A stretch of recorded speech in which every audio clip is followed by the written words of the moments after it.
2021 में जुलाई में हमको कैंसर डायग्नोस हुआ।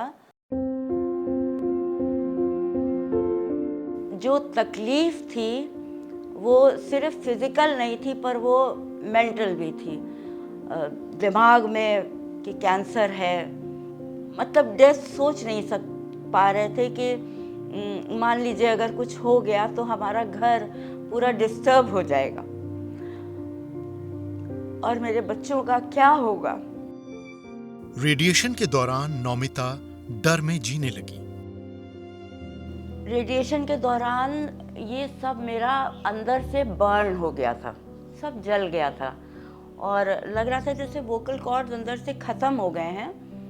और जो मुझे बहुत ज़्यादा अफसोस था वो ये कि हम वर्शिप करने वाले हैं और मुझे वर्शिप करना अच्छा लगता है, मुझे गाना गाना अच्छा लगता है, पर मुंह से तो आवाज़ ही नहीं निकल रही थी और हम लेट भी नहीं सकते थे, ऐसे बैठ करके पूरी रात सोया करते थे।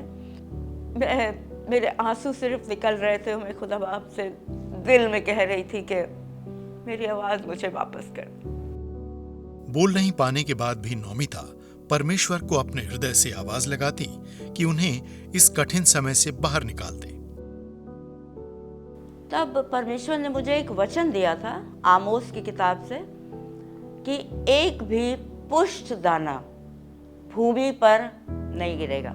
वो कलाम एक एक एक न्यों की तरह मेरे दिल पे था।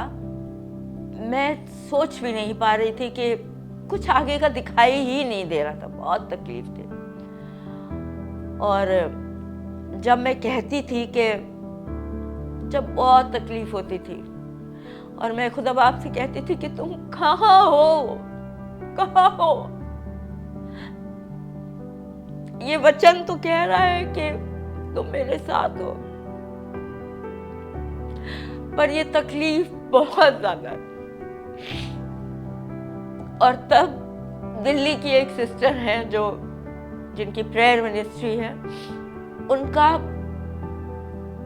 5-7 मिनट में फोन आता था और उनको मालूम था कि ये बोल नहीं पाएंगी और उनका फोन आता था, मैं फोन ऑन करके कान में लगा लेती थी और वो प्रेयर करती थी और उनके प्रेयर करने से वो जो तकलीफ उस समय, बहुत तकलीफ, बहुत तकलीफ, बेइंतहा तकलीफ थी, वो तकलीफ बिल्कुल शांत हो जाती थी और मुझे महसूस होता था कि खुदा है मेरे साथ। रेडिएशन के बाद जब रिकवरी का समय शुरू हुआ तो परमेश्वर का वचन और अपनों की प्रार्थनाओं ने नौमिता को बल दिया कि हिम्मत के साथ आगे बढ़ते रहे।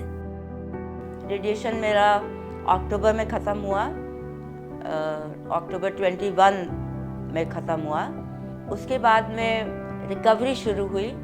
सब लोग प्रेयर करने आते थे, अच्छी बातें बोल के जाते थे। हमारे बच्चे, हमारे चर्च के लोग, हमारे पास्टर्स के फैमिली जो हमको चारों तरफ से घेरे हुए थे, उनकी बातें जो सामर्थ्य से भरी हुई बातें थी, उन बातों ने हमको बहुत ताकत दी। आज नौमिता कैंसर से मुक्त है और परमेश्वर के आनंद के साथ दूसरों के बीच काम कर रही है। और मैंने एक चीज एक्सपीरियंस करी कि अगर जो बाइबल में लिखा है कि तू जल में से होके जाएगा और वो तुझे डुबा ना सकेंगी, तू आग में से होके जाएगा, वो तुझे जला ना सकेंगी, ये एक्सपीरियंस होना ज़रूरी होता है। पर जब मैं इस बीमारी से होके गुजरी, वो हम सभी समझ सकते हैं।